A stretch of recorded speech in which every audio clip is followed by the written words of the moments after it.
Саламатсыздарбы, урматтуу Кабар Кыргыз улуттук маалымат агенттигинин көрөрман жана окурмандары. Сиздердин суроо талабыңыздар менен бүгүн биз Бишкек шаарыбыздын көйгөйлөрү тууралуу сөз кылабыз. Көрсөтүүбүздүн коногу кала мэри Абдыкадыров Эмилбек Мырзакулович. Саламатсызбы? Биринчиден убакыт бөлүп атканыңызга сизге рахмат айтам, ыраазычылык билдирем. Экинчиден биздин маегибиз маңыздуу болуш үчүн мен берген суроолорго кыска жана так жооп берип турсаңыз деп өтүнүп кетет элем. Макулсузбу? Макул. Кандай маегибизди баштай берели. Эмилбек Мырзакулович, мына сиздин мэр болуп дайынданганыңызга 6 ай болду. Жакында эле 100 күндүк отчетуңузду да бергенсиз. Ал жерде шаардыктар үчүн жакшы иш жасалып жаткандай болду элем. Бирок ошол эле кезде азыр сиздин тарегиңизге сын айтылып, мэр иштебей жатат деген билдирүүлөр чыга баштады. Биринчи эле суроомду ушул соц тармактагы көп көтөрүлүп жаткан тазалык маселесинен баштагым келип турат. Мына акыркы күндөрү Facebook'та Бишкек шаары таштан да толуп кетти деген билдирүүлөр көбөйдү. Аз күн мурда тазалык ишканасынын жетекчисин да алмаштырдыңыз. Эмне себептен?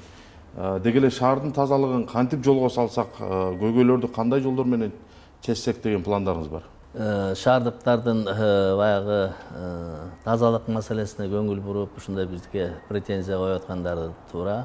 Себеби биздин шаардын лицосу бул тазалыктын фирмасынан көп зависит этет. Таза болуш керек, мусордон арылышыбыз керек. Ал туура маселени коюп атат. Мен чын эле келгенден бери ушу тазалык маселесине өтө көп көңүл буруп атам. Себеби эң негизги себеби мына биринчи ушу тазалыкта иштеген, мурдагы иштеп кеткен жана менин атым айтылып атпайбы, бат-бат эле жетекчилерди алмаштыра берет, будан эмне өзгөрөт дегендей да.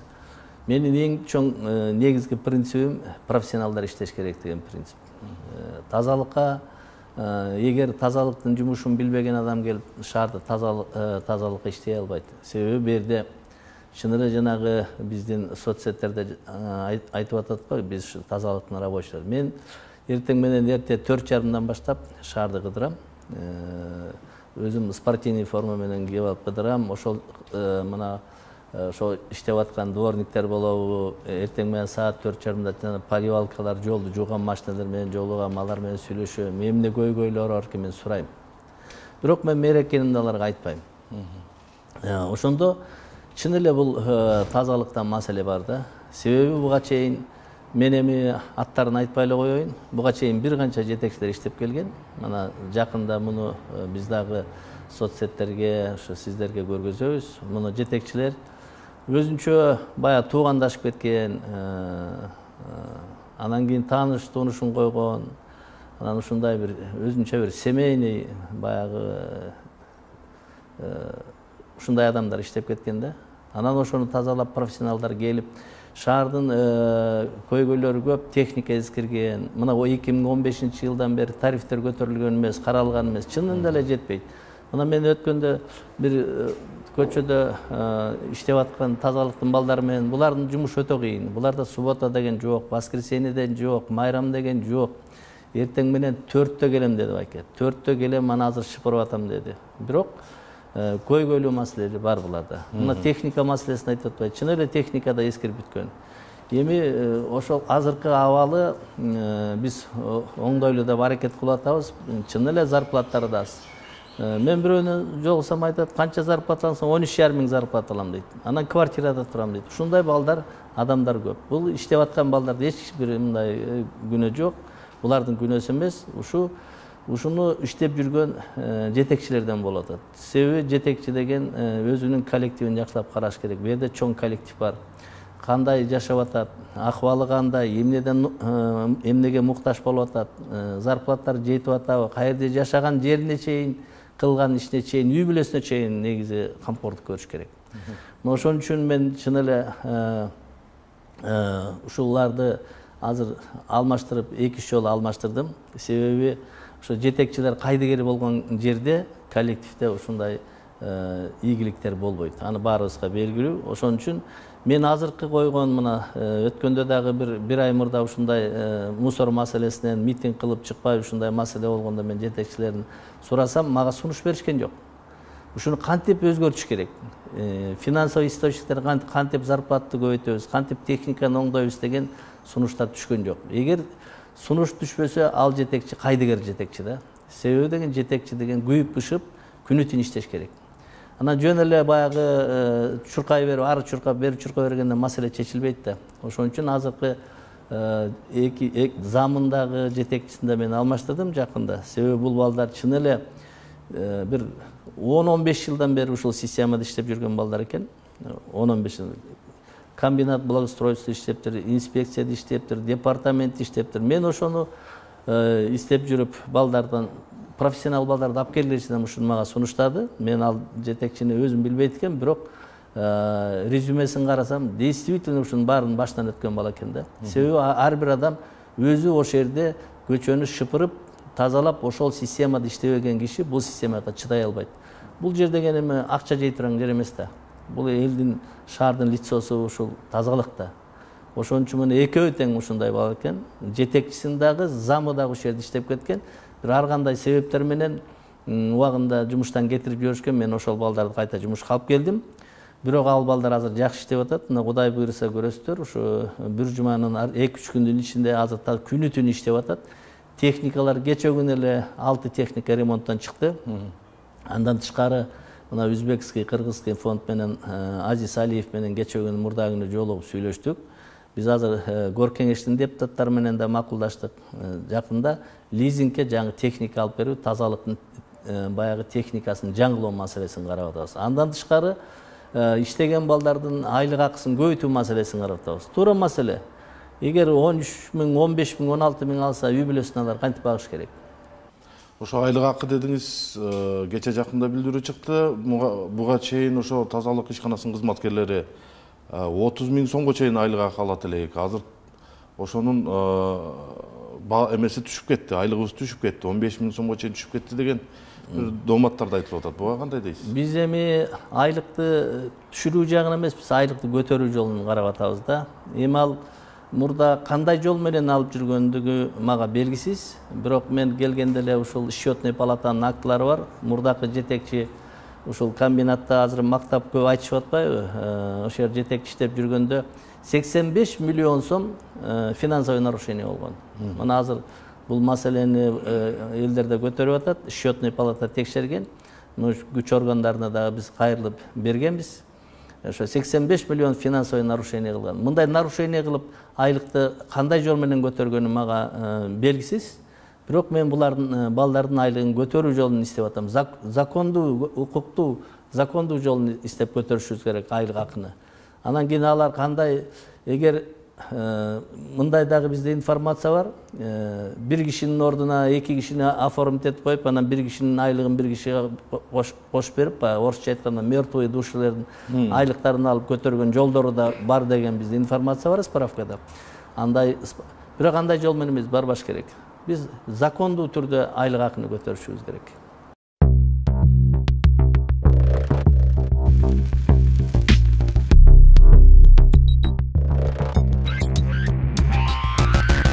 Борбор калаада автобустар, троллейбустар жетишпейт. Ал эми Кытайдан, Өзбекстандан келген ошол жанагы сатып алынган кичи автобустар. Бул баягы жарандардын агымына да туруштук бербей келе жатат да. Алардын сапатына дагы күмөн бар. Ушул маселени чечүү боюнча кандай пландарыңыз бар? Эми чынында өзүңүздөр биз баарыбыз шаардыктар көрбөдүкпү? Баягы Кытайдан мен аттарын айтпай эле коеюн, алып келген 200тен ашык автобус азыр металлдан болуп турат, же списывать эте албайбыз, же местаны бошото албай ошентип турат. Эми аны ким алып келгенин дагы шаардыктар жакшы билет, кыргыз эли жакшы билет да. Биз ошол жолду кайталабашыбыз керек. Биз ошол жолго барбашыбыз керек. Бул биз үчүн сабак болуш керек. Ошон үчүн биз азыр ушу чоң автобустар менен шаарды камсыз кылуу маселесин карап атабыз. Ар жак бир жагы 500 чоң автобустар келет деп атабыз. Газомоторный автобус, экологияны бузбаган электромобилдер 140, 110 Европейский банк развитиядан, Азиатский банк развитиядан дагы 160 автобус. Андан тышкары мына өзүбүз дагы бир 100төн ашык 130тай автобус алабыз, жылдын аягына чейин алып келебиз деп биз аракет кылып атабыз. Азыр маршрутный схемасын биз чийдик, концепциясын карадык. Анан кийин ушу шаардын өзгөчө борбор жагына ушундай чоң автобустарды биз карап атабыз. Андан тышкары бул автобустардын жалаң эле автобустарды алып келип коюу эмес, автобустардын ичине дагы, сыртына дагы азыркы жаңы технологиянын заманында камераларды орнотуу. Эгер ошол автобустар биз ошонусун кошо карап атабыз, сыртында дагы автобустун артында, астында, ичинде да камера болот. Эгер ошонун жанындагы жүрүп аткан транспорттор правила дорожного движения бусатыраң болсо, аны сразу жиберет, штрафовать эткенге мүмкүнчүлүк бар. Ошону тегиз карап атабыз. Азыр схемасы бар. Буюрса, ушу тендер деген маселе бизде аябай көп убакыт алып атат. Банктын тендери дагы бир 3 ай өтөт экен. Анан скрытие кылгандан кийин тендерди, конверт скрытие кылгандан кийин 3 ай карайт экен. Ошон үчүн бул созулуп келип атат. Эми шаардыктар ойлоп атса керек, алып келебиз деген автобус көп болду. Бул автобустар качан келет деп. Бул эми международный правилалар ушундай экен. Жалаң эле тендерди объявить эткенден кийин, конверт ачкандан кийин да 3 ай күтүш керек экен. Өзү банктардын правиласы бар, биз муну өзгөртө албайбыз, бул бир жагы. Анан өзүбүз жагынан дагы буйруса ушу болжол менен канча убакытта келип калышы мүмкүн бул транспорт? Ушу жылдын аягына банктыкы деле ошого туура келип атат. Биздин алган деле ушу себеби деген 100, 150, 200 автобусту биз заводко азыр заводдон алабыз. Бул автобустарды заказ бергенде дагы алардын өзүнүн нормасы да ушундай экен да. 90 күнү бар, 120 күн деген бар. Ар бир заводдун баягы мощностуна жараша ушундай договорлор түзүлгөн, ушундай экен. Эми ушу жылдын аягына чейин буйруса ушул автобустарыбыз келет деп күтүп атабыз. Сиз жана экология деп калдыңыз. Негизи эле Бишкектин негизги көйгөйлөрүнүн бири бул түтүн. Борборубуздун экологиялык абалы барган сайын курч маселе бойдон калып атат да. Бул маселени чечүү боюнча кандай пландарыңыз бар? Мен өзүм дагы Бишкек шаарына мэр болуп келгенче бул маселени өзүм прессадан, газета, журналдардан мен көтөрүп келген кишимин. Себеби экологияны эң негизги биздин ден соолугубуз, биздин шаардыктардын ден соолугу. Азыркы кезде ушуга кандай чечкиндүү кадам жасашыбыз керек. Себеби биз мындай болуп атпайбы? Биз экология маселеси кышында смог болгондо эле көтөрөбүз дагы, эмки смогко чейин унутуп калып атабыз да, биз мындай кылбашыбыз керек. Мен муну келген күндөн баштап ушул маселени көтөрдүм. Бул эң биринчи биздин орчундуу приоритетный маселелердин бири мэр катары менен. Мына эң биринчи кадамдар мына автобус маселесин чечсек, чынында эле автобустарды биз жана маршруткаларды азайтып, чоң автобустарды киргизип, бул дагы экологияны чечүүнүн бир түрү. Экинчи биз эмне бузуп атат? Бизде 349 бизде частный банялар бар. Баары көмүр менен иштейт. Биз анын баарын инвентаризация кылдык. Ошол 349 частный баняга биз эскертүү бердик. Силер экологияны бузбаган топливого өтпөзүңөр, биз кышында байнаны иштеткен уруксат бербейбиз деп аларга газ көчүсүн, башка вид топливо өтсүн. Мына 349 баня менен иштеп атат. Андан тышкары жана котельнийлерди газга которуу боюнча бизде азыр 60 котельнийден биздин Бишкекте теплокомэнергияда обслуживать 60 котельний бар. 60 котельнийдин 22си бизде көмүр менен отурат. Быйылкы жылына бир 3-4 котельнийден ушу газга которуу маселеси каралып аткан. Быйыл эми 3-4 котельнийден которуп отурбай, быйыл 22син тең газ көтөрүү маселеси менен коюп атам. Азыр Турциядан лизингке котелдорду сүйлөшүп атабыз. Буйруса алып келебиз, анда сиздерге информация беребиз, сиздер да келип карасаңыздар болот. Ошол болгон Бишкектеги котельнинин баарын тең газ өткөзүү маселесин буйруса ошонун баарын өткөзөбүз. Биз азыр лизинг алып атабыз ошо котелдорду. Турецкий котелдор, жакшы котелдор. Ошондой жолдор менен чечиш керек. Эми андан тышкары мына азыр жана курулуп аткан мектептерибиз бар. Бардыгы тең эми 3 эле мектепте Мурас Ордодо, общественный Дордойдо ушу жакта газ жок, природный газ жок. Ошон үчүн ал жерде көмүр менен калып атат. Альтернативный топливо, электричество да иногда тартыш болуп калат. Калган мектептердин баары газовый котел менен иштейт. Мына ушундай иштер менен гана биз смогду жогото алабыз. Андан тышкары смогдун причинасын өзүңүздөр билесиздер, ТЭЦ дейбиз. Негизи ТЭЦте дымоуловительдер болот. ТЭЦ өтө загрязнять этпейт. Анан менен частный секторлар жана швейный отход, ушундай отходдорду жаккан банялардан көбүнчө процент ушундай. Анан кийин машинанын түтүндөрү. көбүнчө машиненин түтүндөрү проценттик отношение почти 40%ке жакыны биз машиненин түтүнүнөн, анан жана частный көмүрлөрдөн болуп атат да смогтун маселе. Мына ошондой иш чаралардын негизинде гана биз смогту жогото алабыз. Смогту бир эле жылда жоготушка мүмкүн эмес. Муну удельный вестин проценттик отношение мына быйыл 10%ке азайтабыз. Эмки жылы 20%, наркы жылы 30%ке азайтабыз деп постепенно бир убакыттын ичинде будан кетишибиз керек да. Мен ушул транспорт маселесин улайлы кийинки суроону берсем, Бишкек мэриясы быйыл кала ичинде канча чакырым жол салды? Жана кийинки жылга кандай план бар? Негизи 1400 километр бизде Бишкек шаарына караштуу жол бар. Ошонун 740 миңи асфальтированный жол, калганы гравийный жол. Анан муногу өзүңүздөргө белгилүү өтө чоң бизге жардам берди. Мына китайский грант 168 миллион долларга бизге Кытайдын гранты менен 3 фаза боюнча биз ушу жолдорду ремонттоп атабыз. Мына былтыркы жылы 2 жыл 60 көчө ремонттолмок. 60 көчөнүн 48 көчөсү мурдакы 2 жылда жасалды. Мына быйыл калган 22 көчөнү жасап атабыз.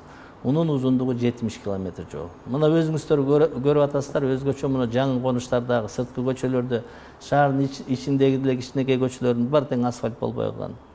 Мына ушунун баары тең асфальт жүрүп атат. Негизинен бул жолду транспорттун инфраструктура жол боюнча маселе жакшы чечилет. Андан тышкары биз жалаң эле грантты карап отурган жерибиз жок. Бюджеттен дагы 500 миллиондон ашык биз акча караганбыз. Ямочный ремонту бар, тротуарлары бар. Мына өзүңүздөр көрүп атасыздар, мына быйыл бюджеттен акча карадык.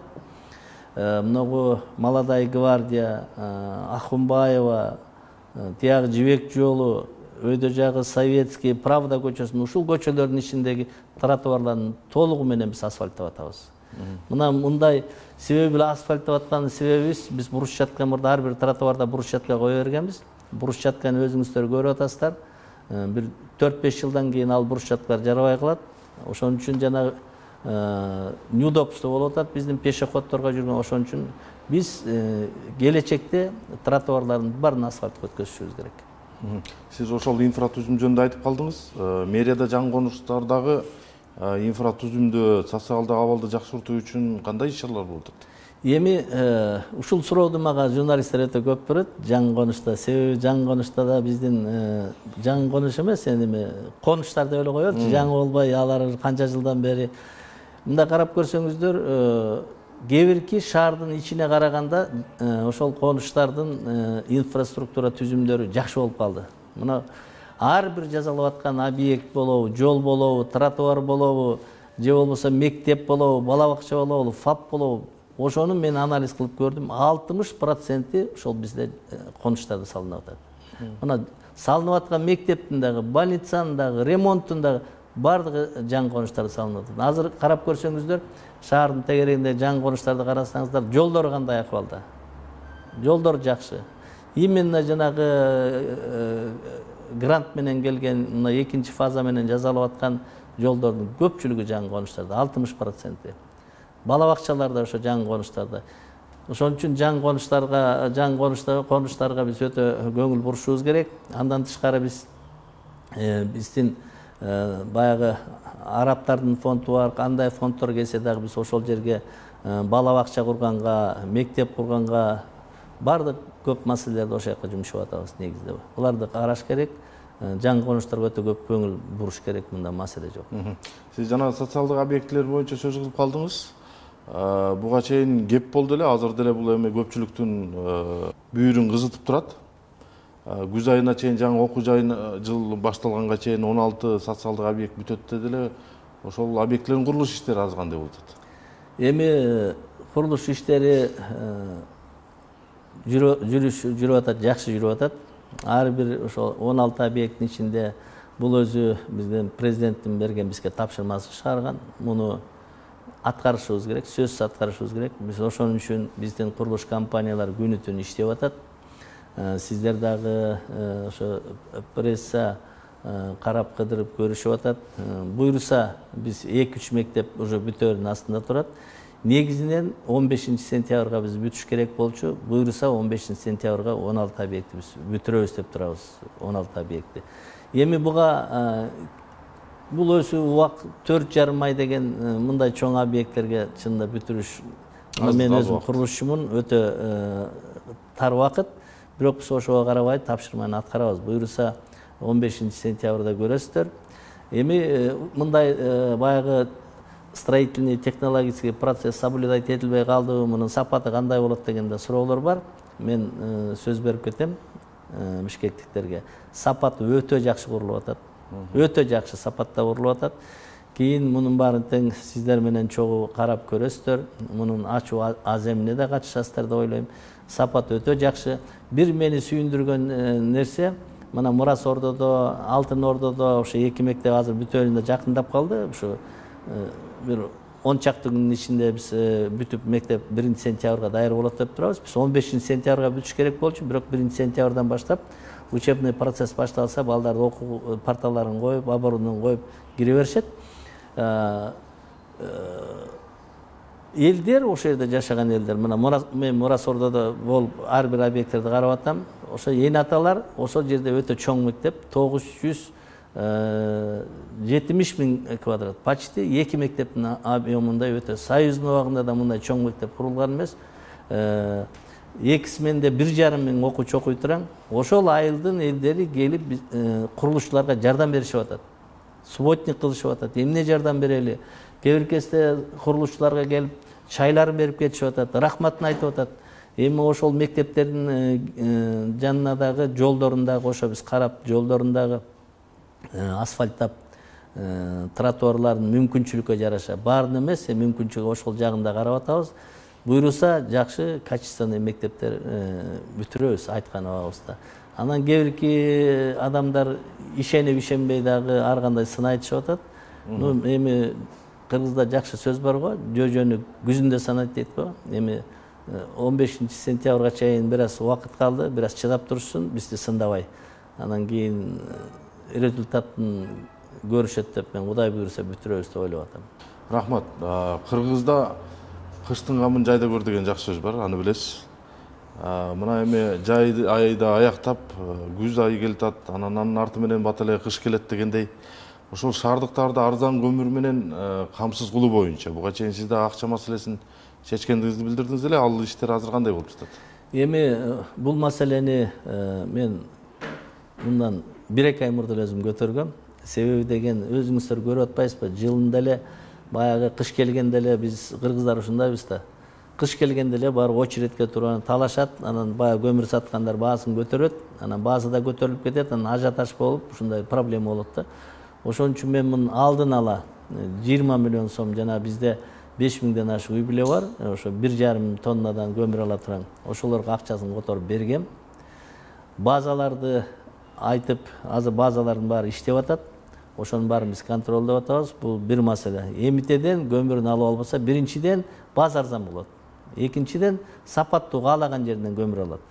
Анан кийинки окшоп жана транспорт маселеси, доставка маселесинде очередтер болбойт. Бул маселе менен иштеп атабыз.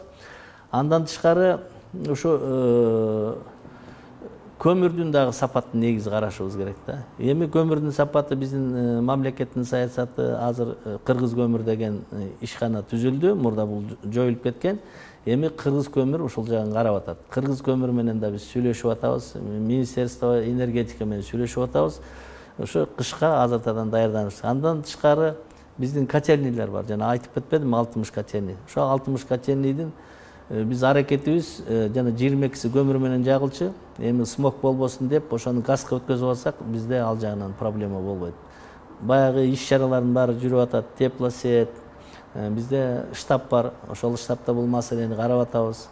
Анан мектептерибизди да даярдашыбыз керек. Мектептердин негизинен баары тең эле ошо газга, электричестве өткөн, отоплениясы жакшы буйруса. Кышка даярдыктар азыр жакшы жүрүп атат.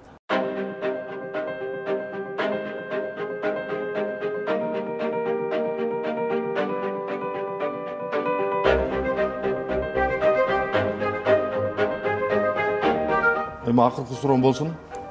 быйылкы жылы шаардык бюджет башка жылдарга салыштырмалуу жогорку көрсөткүчтө айтылды эле. Анын аткарылышы азыр кандай болуп жатат? Биз негизи шаардын бюджети 21-жылы 10,5 миллиард сом болчу да. Анан эми азыр өкмөт дагы мына өзүңүздөр көрүп атасыздар, айлык акыны көбөйтүп атат, врачтардыкын көбөйттү, медицинский работник, культура, госслужбанын дагы айлыктарын көбөйтүп атат. Эми налог естественно көрөк чогулуш керек эле да. Бирок бизге өкмөт ушу бюджетиңерди 5 миллиардка көтөрүшүңөр керек плановый план берген. Бирок ошонун үстүндө биз иштеп атабыз. Азыркы кезде план аткарылып атат. 100,7% бизде перевыполнение бар. Ушул жерден бир айтып кете турган нерсе, ошондо биздин быйыл дополнительно 5 миллиард сом биз доходный части көбөйтүшүбүз керек. Мына Бишкек шаары, мен ушу суроого жооп берип атып, ушуну бир нерсени сиздерге айта кетейин. Биз почти 100 миллиард сом Бишкек шаары доходный часть биз Бишкек шаары чогултат, 100 миллиард. 100 миллиардтын бизге бу шаарга кала турганы 10%, 10 миллиарды бизге калып атат. Анын 10 миллиардтын ичинен почти 4,5 миллиард биз мугалимдердин айлыгын төлөйбүз. Мына башка расходторду айтпай эле коеюн. Андан кийин башка расходтор бар, өзүңүздөр билесиздер. Ошондо шаардын развитиясына өнүгүшүнө бизге 4% калат да ошол суммадан. Анан 4%ке жанагы тазалык маселеси, мусорду кантип чыгарабыз, жанагы смог менен кантип күрөшөбүз, башка инженерный коммуникация, жол, тротуар, мектеп, мына ушундай нерселер биз кантип салышыбыз керек. Бул маселени биз азыр өкмөткө кайрылып атабыз. Ушу мугалимдердин айлык акысын ушу республиканский бюджетке алсаңар туура болот эле, биз шаарды өнүктүрүшүбүз керек деп атабыз. Бул бир жагы. Экинчи жагы, мисалы үчүн Москва шаарында ошо өзүнүн доходный частинен 30% шаарда калат. Алматы, Астана, жакынкы коңшуларыбызда 25% калат. Бизде 10% Бишкек шаарына калат. Калган 100 миллиард сомдун 90 миллиардын биз республиканский бюджетке кетет. Ошон үчүн мына шаарда болуп аткан маселелердин чыгып атканы дагы, чечилбей атканы да, ошол эле жана мусоровоздордун жетпей атканы, жанагы биздин айлыктарыбыздын ошол иштегендердин айлыктары көтөрүлбөй атканы, техникасынын жогу, мына тротуар, көп инфраструктурный проекттер бар, ошого бизде акчабыз жетиштүү эмес. Бирок буйруса, муну азыр өкмөт биздин суроодо карап атат. Мен ишенемин, ушу эмки жылдан баштап мугалимдердин финансированиясын республиканский бюджет финансировать этсе, анда бизде бир жылга 3-4 миллиард сом шаардын развитиясына кете турган финансовый возможность болуп калат да. Мына ушундай бюджет боюнча маселе бар. Убакыт бөлгөнүңүз үчүн сизге да бир жолу ыраазычылык айтам. Эми бул маекти көргөн көрөрмандарыбыз сиздерге дагы ыраазычылык айтам. Эгер мамлекеттик мекеме жетекчилерине же бир кайсы министрликтин ишмердүүлүгүнө байланыштуу суроолоруңуздар болсо, мындан ары ушул биздин социалдык тармактагы баракчыларыбызга же болбосо төмөндөгү телефондорго кат аркылуу суроолоруңуздарды берсеңиздер, биз ага жооп алып бергенге ар дайым аракет кылабыз. Саламатта болуңуздар.